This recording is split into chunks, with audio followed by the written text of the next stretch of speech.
if she wasn't there. So, my challenge to us as coaches is, can we paint that picture more often than just having an attacker by themselves, taking their grand old time to get to goal, right? Mm-hmm. Yeah.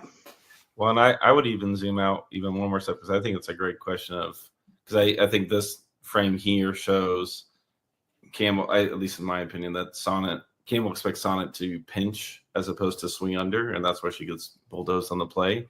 So I can see where Campbell might be thinking, oh, hey, if we collectively pinch here, like, we'll have this. But there's a lot of moments you're not going to be able to train for. Like, you're absolutely right of, hey, can we look at this? Can we look at that? But what is the process of thinking, okay, this is a moment that we haven't been able to train for. We've given up a quick throw in. It's in on goal. It's kind of an awkward run away from goal, but there's still a defender in. Like, it's very difficult to get all those pieces in training, very unlikely. But is the process, hey, I'm just going to go throw my body, or is the process, hey, I know these are things that I'm good at, these are things I'm not so good at. I'm going to lean into my strengths and kind of hide my weaknesses. It's a lot of questions, but I think, again, like, the training environment is like the big question for me. I mean, how many times do you even work on breakaways where the ball's going away from goal? Right, but I think the key is that I think that's the miscue here, is reading the situation. I don't think the understanding of the fact of where the runner's coming from, where the ball is going, I think that was all miscued here. Like, yes. And even let's take Sonnet out of it. Even if this pass comes in, that first touch is away from you. You still don't go, unless she's going and she's making a play on the ball, like Jill said, you would hold yourself. Like, what are you going to do? You're taking a touch away from me. Now, let's say there's no defenders, because that's how a lot of practice happens. And then she's going to turn and this and that and the other and so on and so forth and take 10 touches. And it's not, but still in the moment, it's still not the right play. But to your point, Bill, goalkeepers, I think these days, in my opinion, or let me ask you guys this. How would you describe the best goalkeepers in the world with 1 to 3 adjectives? You get 3 words to describe the best goalkeepers in the world. What would you say? Oh, gosh. Off the top of my head, I think the first 2 that come up, there is a baseline of athleticism, but there's also, I'm trying to think the right word for it, but some sort of like depth of understanding. I mean, IQ is maybe the easiest phrase, but that's where some sort of practical knowledge of like, hey, I can handle situations I haven't trained for. Those are probably the first 2 words that come up for me. Right. Yeah, like, mine's the same. Yeah. It'd be game understanding, like tactical knowledge. Yes, athleticism, those things are great, but it really is key of reading the game for me. Yeah. For me, I would just say, I think the best goalkeepers in the world are well-rounded, adaptable problem solvers, right? And so, like, no technique is in there, right? Like, just adaptable problem solvers. Mm-hmm. And to me, and you're right, Bill, we're not going to paint this exact picture in training, but you know what we could paint is a bunch of different scenarios with principle guided questions. So the principles are there. So, no matter what situation pops up, the principle, if I can impact the ball, I can go. Right. If I can't, then I step back and I react.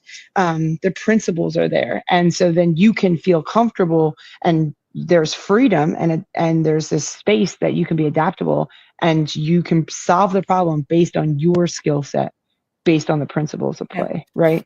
So yes, to your point, we're not going to see this exact scenario, but also to Saskia's point is like, yeah, we could see an attacker in our training session make a run from a central position to a less threatening area, take their touch away from pressure, and we could maybe impact the ball. We could go, but if we can't, we know that it's not threatening, so we would just step back and react, right? So it allows, if our training environment allows goalkeepers to be more adaptable in these situations, and to make the choices consistently right more times than not. Yeah.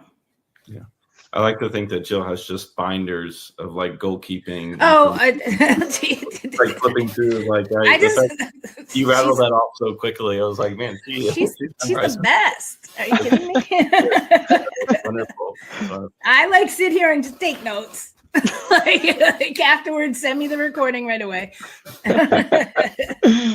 Well, thinking of how did you principles of play? What was the phrase you used? Excuse me, I'm already blanked off of it. What did you say, Jill? The principles. If you can impact the ball, then you can then go. If you can't, then you would stay back and react, or be ready to make another decision. There was a phrase. I'm sorry. What was the phrase you used? So there was The three things. Oh, my 3 things about well-rounded, adaptable, effective problem solvers. Yeah. Yeah. There you Okay, go. So here's like I think a good example of. I need a T-shirt. Yeah. We need it. So the U.S. levels the score. We're in the second half here, and I think there's a lot of little details that go a long ways off this play. Obviously, there's some positive here. I think that the footwork is probably the big one for me. She doesn't just instantly move or sell out her body. It's a lot of good, quick footwork here. But Jill, what are some like the finer details that you feel like might have made Campbell's life a little easier off this play?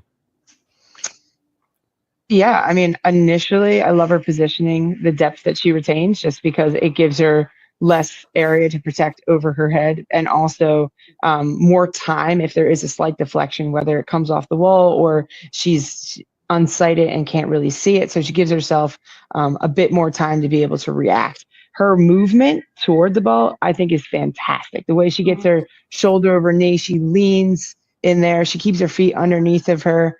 I just think, though, that you have to expect that your box is going to be crowded. And so the further away you can get your rebound, the better. And I think that when she decides to go with 2 hands, there isn't a ton of pace on the ball. It almost kills the pace of the ball. And so she isn't able to get a rebound far enough away from goal. Initially, it's a great attempt. But if she splits to 1, I think she can push that rebound further away. Mm-hmm. And to your point, and it makes me think of the goal against Anna Morehouse in the Challenge Cup, right? Mm-hmm. She's not in good position, right? She is off her line a little bit too much, right? And so this ball's put in the same spot, and she can't get there. And I think it's because she's a little bit too far forward. I don't think her positioning was good, and she gets there, but she doesn't really get there. And I think she had more depth in her positioning, she would have been able to get there possibly for it. I don't know if Jane Campbell is trying to parry this ball, and I think that's my issue here. And I think I said that I think she's trying to hold this ball, and this is everybody knows Mike makes fun of me. Everybody makes fun of me. I'm like, catch the ball. Goalkeepers catch the ball, no rebounds.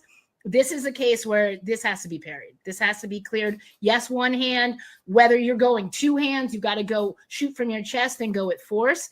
And the reason I don't think she's trying, because her hands are already there when the ball hits, and I think she's trying to catch it. And I think that is a mistake here. But because is that kind of the like allurement of Campbell, how I feel like her game is so built on, hey, I'm going to go show you like why I'm here. Well, we get into the question of, what are you trying to prove something here? Like, are you trying to say, hey, I'm going to stick this ball. I'm going to go to the upper 90. I'm going to stick this ball. I'm going to catch it. I just felt when I saw this, and I've seen it over and over again, I said, and I'd love to ask her, were you trying to hold on to the ball?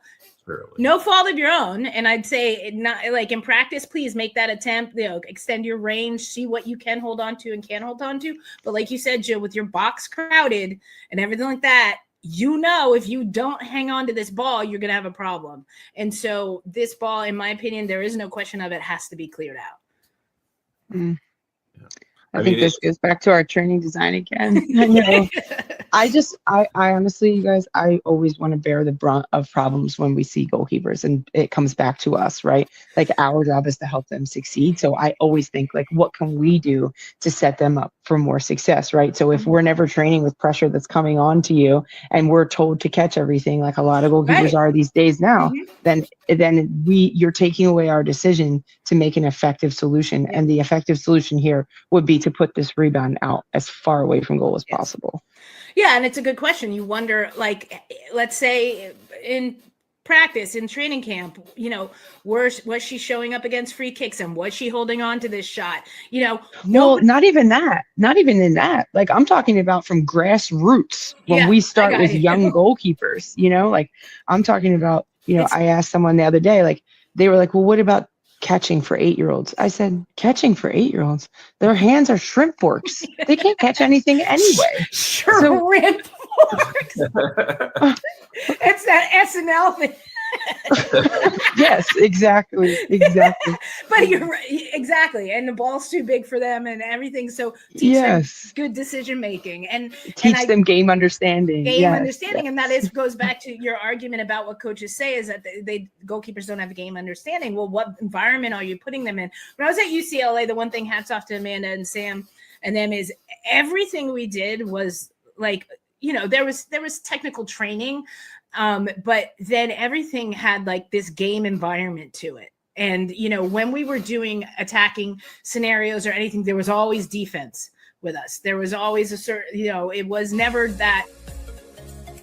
Welcome to the Keeper Institute podcast. My name is Tori Corsaro. I'm a strength and conditioning and goalkeeper coach here at the Keeper Institute and your host for today's show. The Keeper Institute is a unique goalkeeper training facility in New Jersey aimed at developing better goalkeepers and better people. On this podcast, we will be discussing all things goalkeeping, character development, and more.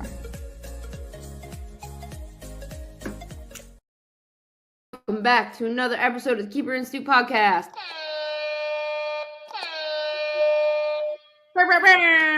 I love it. Mine was electronic and it counts still. Yeah, it's about time we remember to use that thing. I know. I'm super pumped that we now have that if we need it. Yeah. Like if my voice is gone or something, then Think camp season. I mean, right. I have no voice in camp season, so right. this is good news for us. You guys, welcome. We're doing another one, and as you could probably imagine, we're going to tell you we're excited because anytime we get to talk goalkeeping, and anytime we get to talk goalkeeping together, we are double excited. Today we got a good one for you. We're going to talk about some of the biggest quote-unquote problems with the modern day GK. So, Jill, give us a little insight. What are you thinking? What are you pumped to talk about? Yeah, I'm excited to talk about this one because I feel like as goalkeeper coaches, we're always the ones that are at the end of the bench that when the goalkeeper makes a mistake, the head coach looks down at us like, what happened? Like, what's going on? And we're always the ones that hear a lot of whining and gripes and the whinging, and it's typically from head coaches. And typically head coaches are like, this is what's wrong with the goalkeepers, blah, blah, blah. And so we've taken those. We hear you. And we've taken that. We've compiled a list of the top 3 biggest whinges, the top 3 biggest moans.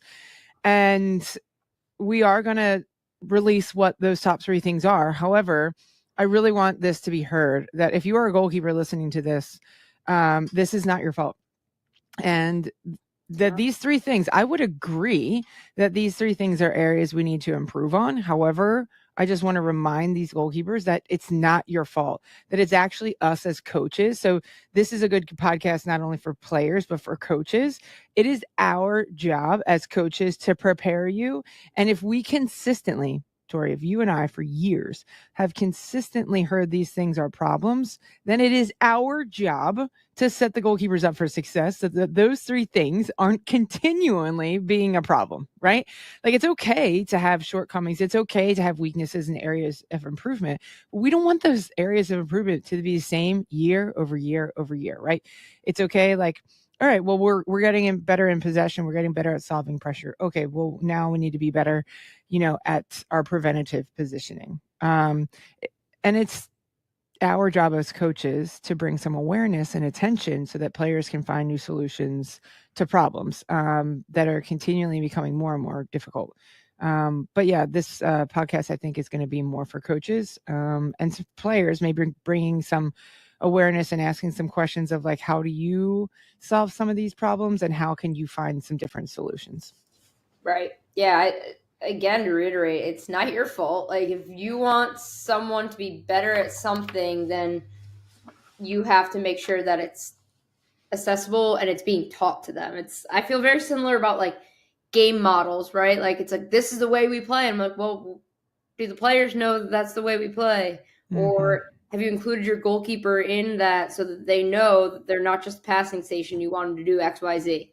So I think this one could drive home some good points, but also give a little bit of like light shed on things that are going to be important for everyone to consider, players, coaches, DOCs.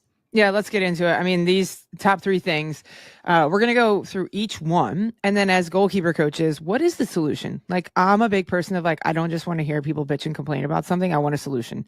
So don't come to me with 100 problems without one solution. So I feel like that's what people do, is they come to us with all the problems of like, these are the problems with the current modern day American goalkeepers. Okay, well, what is the solution? Let's reflect back on us and figure out what the solution is. Like, that's something I love about goalkeeper coaching, is that it's a problem. There's a puzzle, and let's be creative to find different solutions to make these things happen, to change behavior, to help goalkeepers adapt to certain situations. Like, that's the fun part. It's not the complaining. Like, we can all see that every single goalkeeper on this planet all needs support, and they all need improvement in certain areas, some more than others. But like, let's figure out this problem together and let's collaborate. First one, biggest one, probably most important one that head coaches or goalkeeper coaches complain about is wrong with the American day current goalkeeper is game understanding. Okay. Understanding tactics, understanding game situations comparative to how much time is left on the clock. Are we winning? Are we losing? And all the decisions that go into what's our strategy? What's the opponent doing? How much time do we have? What's our, what's success look like for us in this game today here might be different if it's at the end of your season or in the beginning of the season, or your team needs points in the table, or if your team is just cruising where they are and you just need to continue the momentum. Players need more understanding of tactics. I think we can all agree upon that. And I think the problem is that our sessions reflect something completely different than what the goalkeepers are going to see in game-like environments. So typically, the more traditional goalkeeper training session and practice looks more similar to American Gladiators than it does to game-like environments. What do I mean by that? We were talking this week in our TKI coaches meetup, and I think a good analogy is if you think about the game like a cake, right? You think about the game. My favorite, I like funfetti cake, like this gluten-free one that Maria made for my 30-something birthday. It was like my favorite cake ever. Think about that as the game, as the cake is as big as the game, right? In practice, I'm not going to eat the whole cake. I want a slice of the cake. I want part of the cake. I want a piece of the cake. Well, what happens is in traditional goalkeeper coaching environments is that instead of eating a slice of cake, we eat a raw egg, right? And the raw egg that we put into a cake only tastes delicious when it's in the context of all the other ingredients together. And so what make this analogy into goalkeeper training, we go over cones and we catch, and we absorb pace and we catch volleys, which is never something that we're going to be doing in a game, right? That's not serving our needs.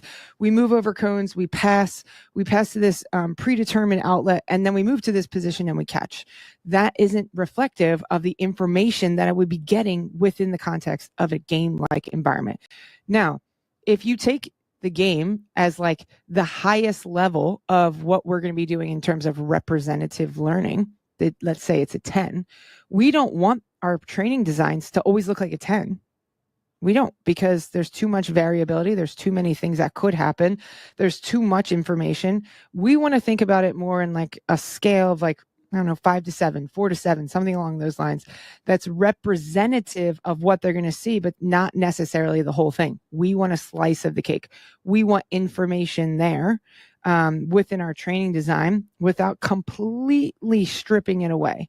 So we want to simplify the task. We don't want to decompose the task down to something that doesn't look like the game, that looks like American Gladiators more than it does soccer game. So as coaches, if we want to help players with their game understanding, we need to create game-like environments for them to learn in. Not necessarily as variable as the game. We need to simplify the tasks with information that's still there, because that's how goalkeepers are going to learn. Should I have gone out in that 1v1? Well, maybe not, because there was a recovering defender. If you're doing 1v1s with no recovering defender ever, how does the goalkeeper know exactly what to do? If you're doing shot stopping with no attackers inside the penalty area, how does the goalkeeper know when to catch and when to push away? So the information needs to be there for goalkeepers to be able to attune their attention to the important information. The second thing is that our traditional goalkeeper training environments have always been so coach-centered. I know all the answers. I know the proper technique. I know the proper way to solve this. And so you need to listen to me and you need to lean on me. Where that doesn't happen in a game. I don't get the luxury of calling a timeout and telling the goalkeeper what we need to do, or within a shot-stopping moment, giving them the tools to be able to, or the decision to solve that problem. So within our training design, within our training, our practice, we need to have a collaborative effort together so that I'm not always just downloading the answers, which, by the way, I might not always know the answers. So it's a collaboration together between the coach and the player to be able to solve these problems. Sometimes I might say, Tor, I'm not really sure. Let's figure that out together. Or I would say, why don't you explore the width of your feet, right? Or whatever it is. But I am not the gatekeeper of all goalkeeping knowledge. And by doing that in a more traditional sense, we rob goalkeepers an opportunity to make decisions autonomously. We rob goalkeepers an ability to attune their attention to the important information, and therefore we rob their ability to understand the game on a deeper level. Yeah, I don't really have anything. I can't really build off that because you got me on it. It's obviously, you and I are quite like-minded on that. I can't tell you the last time that I did use a cone other than to be a marker of something, whether it be the 6 or like, please start your pressure from here because kids keep creeping in. But I think the more representation we can get, the more that we're aiding to our goalkeepers being able to make game time decisions in the game, because what's not there in a game? A set of cones to jump over or to move through to then make your save. Correct. Yeah. Never I've seen it. Not in my world. I'm not saying that you can't use those things. If you needed to use markers or cones or something to highlight some areas, it's not outside the realm, but in the traditional sense, moving over them, jumping over them, all those things isn't really going to be the most beneficial way to work on things. I also think we need to establish, what does success look like? Because I don't think I would want my training design to be a 10 out of 10 all the time. Like, I don't want goalkeepers to be 10 out of 10 or else they're not learning and adapting, right? I want it to be like, I don't know, depending on the day, maybe 7 out of 10 or 8 out of 10 if it's match day -1. But if they're always 10 out of 10, you're robbing them of an opportunity to manage the mistakes, right? You're robbing them an opportunity to explore different solutions. And we're wasting time, really, if you're just doing something, that you're already in 10 out of 10 at, right? So anyway, I think it's important to establish, what does success look like in these moments in training, because the answer isn't always a successful outcome. Like, maybe the exploration to find that solution is actually the success, and it might not be consistent every time, because we're not just working on the final action. We're not just working on the solution to the problem. We're working on the process of finding that solution, right? Because behind every save is 100 decisions, right? Is the person in the right position? Were they in the right shape? Were they looking at the right information? All those things. There's so much decisions that go into a save that happen way before the save even occurs.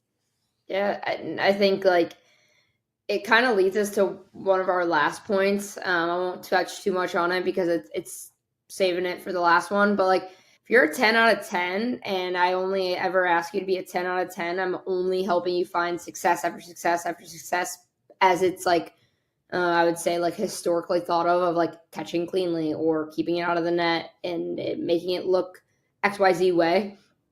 It leads to I think an unrealistic expectation for your goalkeeper, because the game isn't pretty and the game isn't 10 out of 10. And it's also, sometimes it is just purely I don't care what it looks like, find a way to keep it out of the back of the net. So I think it leads us to what point 3 will be, which is confidence, and where confidence can truly come from versus the standard way of looking at it of I'm 10 out of 10 in training. And that's when I'm confident, right? So, yeah, you needed that. That was for you on it. That was a great point, Tor. You ready for point 2? I'm ready. All right. In possession, Jill. Why is this one of the biggest problems with a modern goalkeeper? What do you think is like the issue here? I think it's a few different things. I think there's no clear principles or objective of what a goalkeeper is expected to do in possession, right? You see a lot of goalkeeper coaches and head coaches saying, whinging about, oh, you got to play short, you got to build out. That's not always true. Like, that's not the objective. And that's not, I don't think, in my mind, what coaches are saying to players is that you have to do these things. You have to play it to the center back. You have to build out short. I just think let's find the highest value pass. Maybe that is short to draw pressure onto the center backs or the goalkeepers to create a numerical advantage higher up the pitch. But I also think if there is a player 7-11 who are in a 1v1 battle and have a technical or dynamic advantage over their fullback, let's hit them, and that's totally fine too. That there's nobody that is saying you have to play short and you have to build out of the back with your center backs. I think, we want to build out of the back, but you can build out of the back and play your 7s and 11s as well. So that would be my first one, is what's the objective? Number two is, I think as goalkeeper coaches, we have to do a better job in training of preparing these young goalkeepers to have those tools to be able to solve pressure. Because what's happening is that we're telling them we want to build from you. We want you to be the base of our strategy in possession. And then you go into training and they're not being pressed. And so they're not being uncomfortable. They're passing to mini goals that aren't moving, and there's no secondary pressure. It is basically all technique with no decision making, which in my mind, I'm like, okay, well, I guess if you don't have the numbers, you could do something like that, but I'll at least add one person who is somewhat a defender, whether that's putting pressure on the goalkeeper, whether that's putting pressure on the options, whether that's getting in the way of some of these options, allowing the goalkeeper to try to use deception to create a space and a passing lane. I understand that sometimes it's not the most ideal situation. However, we can do better. There's something we can do. Sure. And I think we need to reflect what decisions is the goalkeeper having to make in games and allow them to explore it in training, allow them to make mistakes, allow them to figure out how to use mat to solve pressure, or how do I add deception and disguise to my passes, right? I think there needs to be, again, we go back to that first point of game understanding. We need to create these training environments that reflect some of the decisions and some of the information that's going to be really useful in games. If not, you get goalkeepers who pee their pants every time the ball comes back to them and they're being pressed. I'm saying this, putting my hand up, is when I played, I would pray the ball never came back to my left foot.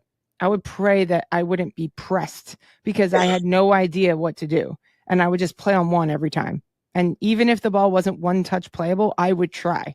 And it got me into trouble, right? So one is clarity in terms of what our objectives are. Two is programming it into our session design with realistic information. And three is we need to have patience, understanding, and grace. These are young players that we're trying to prepare to succeed, at the next level than they currently are.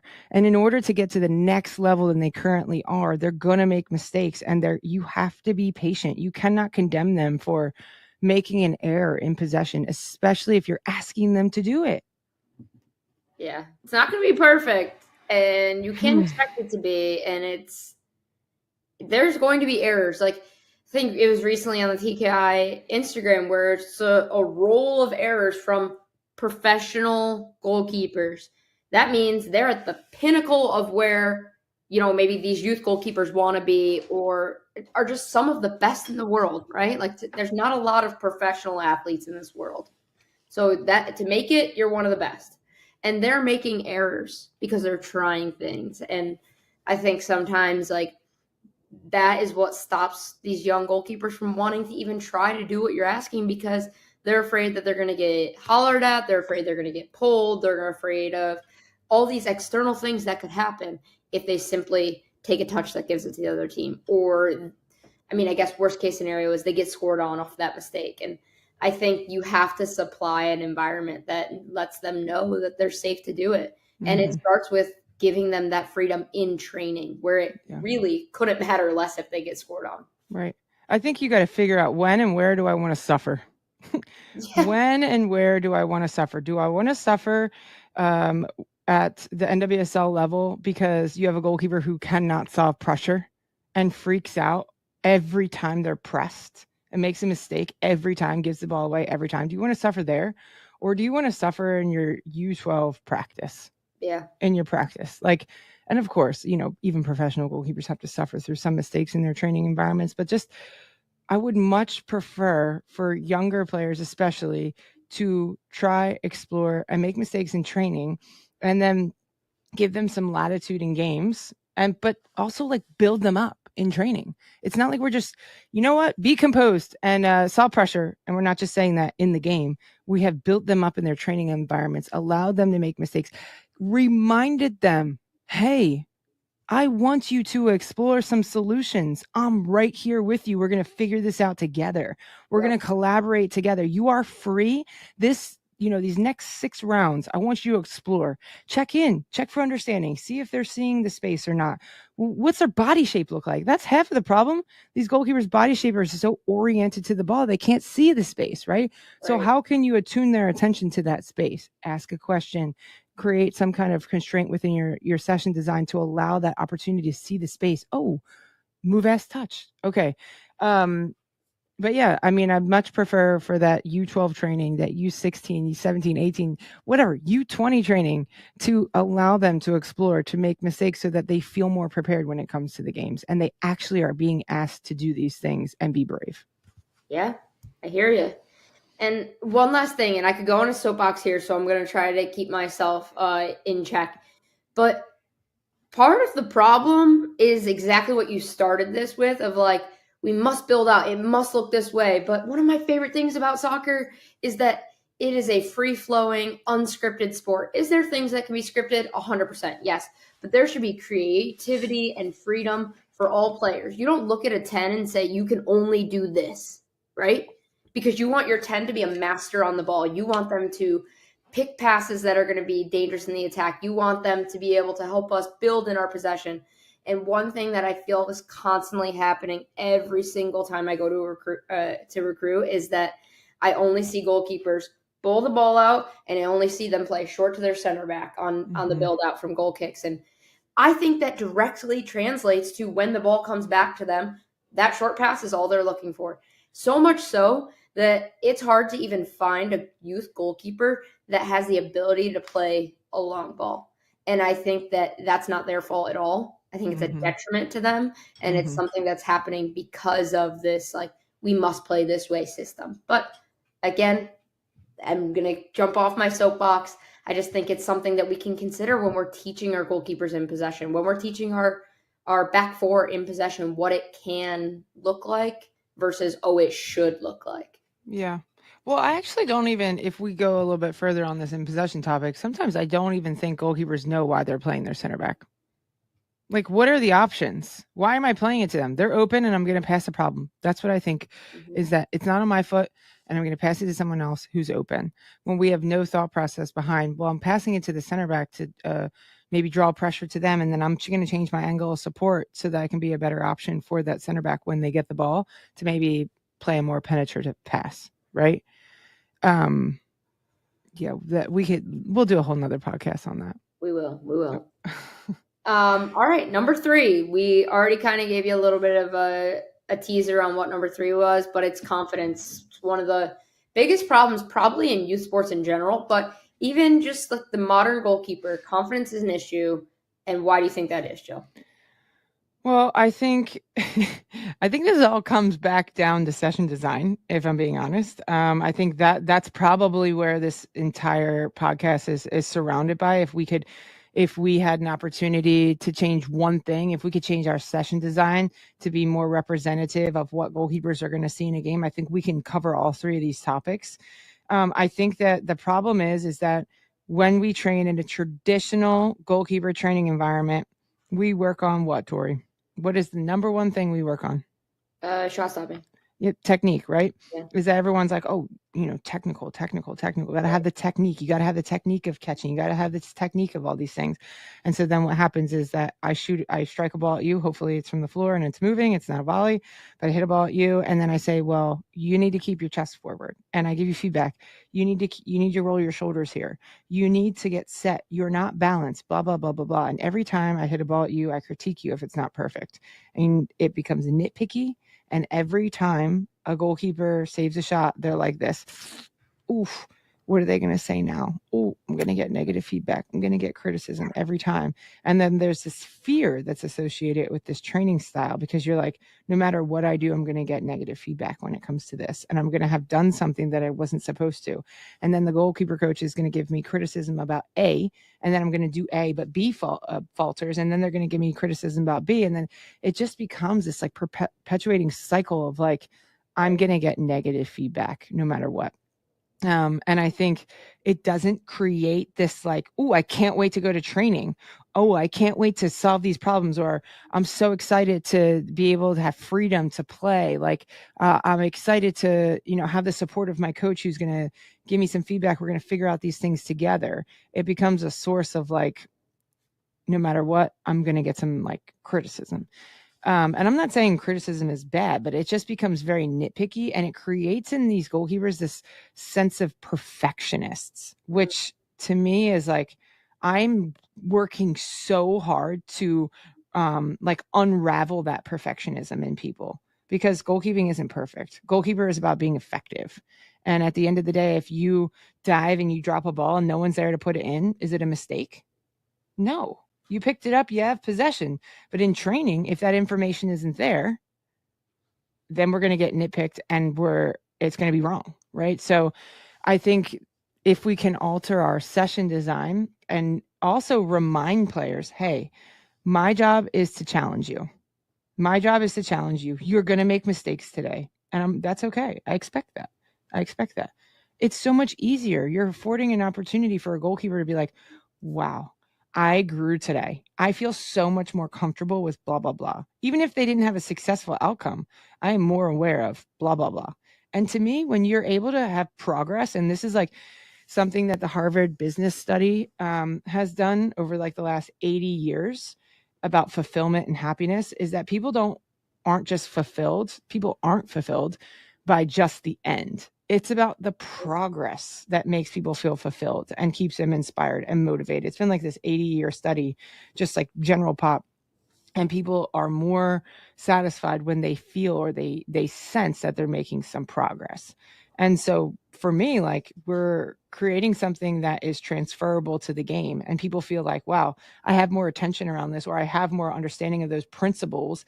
Even if it didn't come off successfully in the outcome, that progress keeps them motivated to continue to maybe take some space or try again. And mistakes really aren't that like earth shattering in games, and people can remain confident even if they make a mistake in the game, because they've trained that way. In training, they've learned how to adapt and adjust and, deal with the mental side of the game. That'll preach, Jill. One thing that I want to call back from what you just said that I wrote down because I loved it so much, and it's like the Tori version of it, but you said something about internal trust and how where does that come from? And I think when we can have internal trust in ourselves, it breeds that confidence, because I know that I can figure it out. And that's something that we talked a lot about on our coaches call last Sunday of we want to create a safe space for our athletes. We want them to have psychological safety because we want them to be able to self-organize and what that looks like. And all those things are part of our session design, right? And we can create that culture and in that environment as a coach. We have that control, and we can't control whether our goalkeepers feel confident, but we can give them a space that helps them create confidence.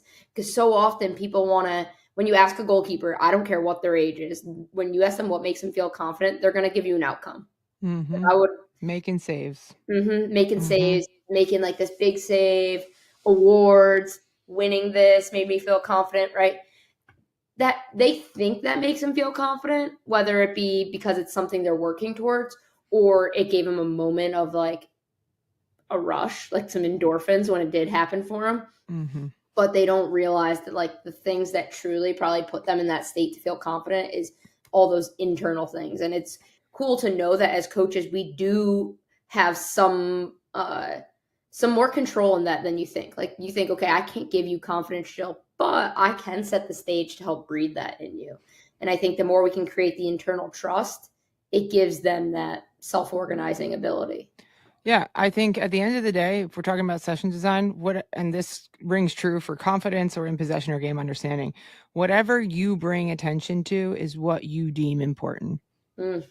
So if I only bring attention to successful outcomes, I'm missing the point of growing confidence and resiliency in these young players. If I only praise a successful outcome.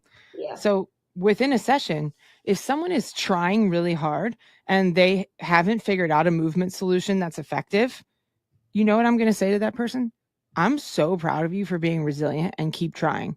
I'm so resilient that you were able, or I'm so proud of you for being able to manage the mistakes in that last round. And you're so much closer. You're getting closer every single repetition. You're getting better because you're able to cross off a different solution that isn't working.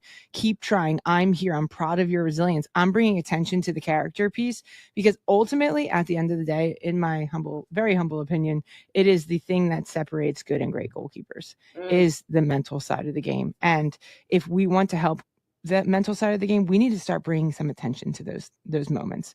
I reflect back at me as a kid, right? Like I'm in therapy and my therapist will say, wow, that was really strong of your 10-year-old self or whatever. And I'm like, wow, I never even thought of that. That was really strong. That was really brave, right? And so now as a coach and as a parent, I'm like, okay, I need to make sure I bring attention to those things so that players can identify with, I am brave. Yeah. I am strong. I am resilient. I never knew that until someone told me that, but now I know that about myself and I can embody that, and sometimes even as an adult, I'm like, yeah, I need someone to tell me that and remind me of those things. Yeah. It doesn't always have to come from you. Sometimes it can come from someone like pointing something out in you, right? Yeah, right. Still like an internal thing because you did it. You did the work. They're just calling light to it. And you're like, oh yeah, I did do that. I did. Right. It's amazing. I love it. I think this can be really useful, not just for goalkeepers to be like, yeah, you know what? All this isn't my fault. There's nothing wrong with me. But also as coaches, it's so important that we're self-reflective. It really is, because otherwise we are just staying the same. And I think anyone who's in the business, I think really wants to help people, right? We do this because we love it. And I hope that we can all be self-reflective and kind of recognize like, yeah, maybe I'm not doing these things on purpose, but there's a better way to do them to get the most out of my goalkeepers and help them be the best they can be.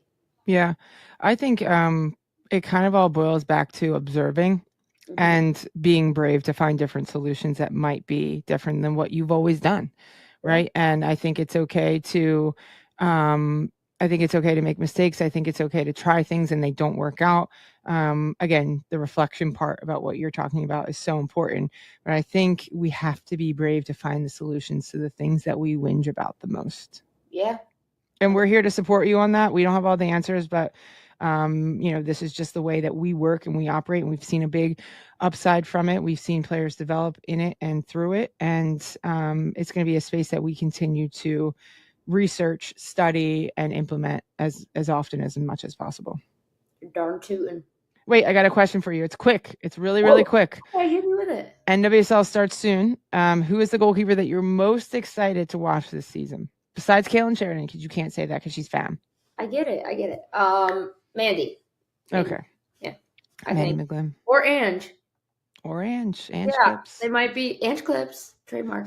Very excited to watch both of them, and I know that they both worked really hard this offseason, and you were a big part of their journey, and we've talked a lot about them as goalkeepers, so I'm excited to kind of like see and watch them kind of explore some things.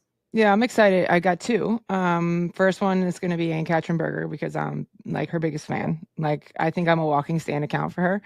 But also Casey Murphy, because we got to spend a lot of time with her in the off season and saw so many massive strides in her. And I think we're going to see another element of her, and in terms of her bravery, playing more line breaking passes, maybe being a bit more preventative. But yeah, I think it's going to be a good year for both of them.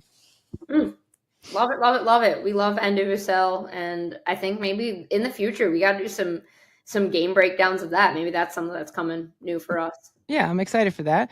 And if any goalkeepers are listening to this podcast and they're wondering how they can work on their game understanding, their in possession abilities, or their confidence, we do have some select camps coming up this summer that we would love to work with you at.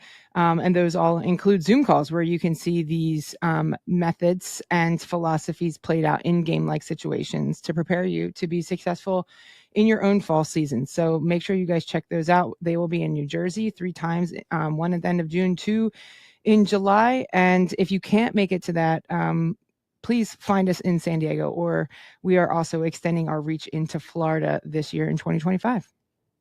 Woo! But that's all we got for you today, and we'll catch you later. Catch you later.